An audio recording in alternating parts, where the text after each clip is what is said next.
प्रधानमंत्री नरेंद्र मोदी ने एक बार फिर संस्कृत को लेकर कहा कि इस भाषा का प्रचार और प्रसार होना चाहिए। इस मुद्दे पर Indian council of historical research के डायरेक्टर ओम जी उपाध्याय से बात की न्यूज 24 संवाददाता पल्लवी झा ने।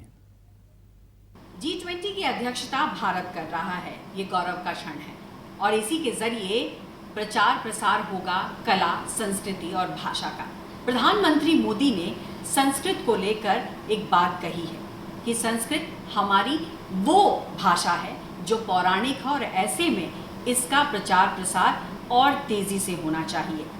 हमारे साथ इस वक्त बात करने के लिए Indian council of historical research के डायरेक्टर ओम जी उपाध्याय हैं। आइए सीधे उनसे बात करते हैं कि आखिर संस्कृत की बात क्यों की गई और इसकी क्या महत्ता है, और आज के दिन जब संस्कृत की बात हो रही है तो उसके पीछे का तर्क क्या है। बहुत बहुत स्वागत है न्यूज़ 24 पर आपका। जिस तरीके से ये चर्चा हो रही है और जिस तरीके से प्रधानमंत्री ने ट्वीट किया है, सबसे पहले मैं यही जानना चाहूँगी आज वो कौन सा मौका है जिसको लेकर प्रधानमंत्री मोदी ने ट्वीट किया और इसको प्रचार प्रसार और ज़्यादा करने के लिए कहा।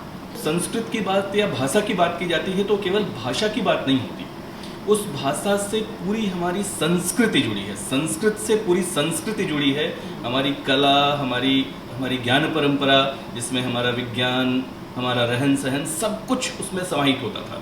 जब हम संस्कृत की बात करते हैं तो संस्कृत में ही वो पूरी विपुल ज्ञान राशि जिसके बल पर हमने कभी पूरी दुनिया को संस्कृति का ककहरा पढ़ाया।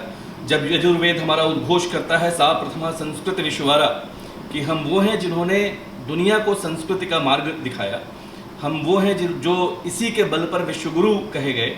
तो वेद, उपनिषद, ब्राह्मण ग्रंथ, आरण्यक ग्रंथ, जो पूरी विपुल जितने हमारे पुराण हैं, वो जो पूरी विपुल ज्ञान राशि है वो संस्कृत में ही है। इसलिए संस्कृत के माध्यम से अपनी संस्कृति को स्थापित करने या फिर से एक बार उसको रिगेन करने, उस ज्ञान परंपरा से दुनिया को फिर से अवगत कराने का ये प्रयास है या उसका ये विमर्श है। जो आज तक आज़ादी के बाद पहला सरकारी डॉक्यूमेंट 2020 में जो हमारी राष्ट्रीय शिक्षा नीति आई, नई शिक्षा नीति आई 29 जुलाई 2020 को जो हस्ताक्षरित हुई, उसमें पहली बार वो पहला ऐसा सरकारी डॉक्यूमेंट है जिसमें ऑफिशियली भारत को विश्वगुरु कहकर संबोधित किया गया है। एक नया प्रयाण है, एक नई यात्रा की शुरुआत है। इसलिए यात्रा अभी शुरू हुई है, अभी तो चंद कदम हमने चले हैं, आगे कहाँ तक जाएगी और निश्चित रूप से सकारात्मक दिशा की हो जाएगी, सही दिशा की। बहुत शुक्रिया न्यूज़ 24 से बात करने के लिए।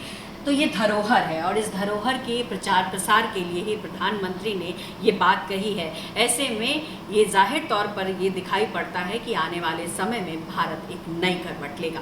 कैमरा पर्सन कलिकांत झा के साथ पल्लवी झा, दिल्ली, न्यूज़ 24।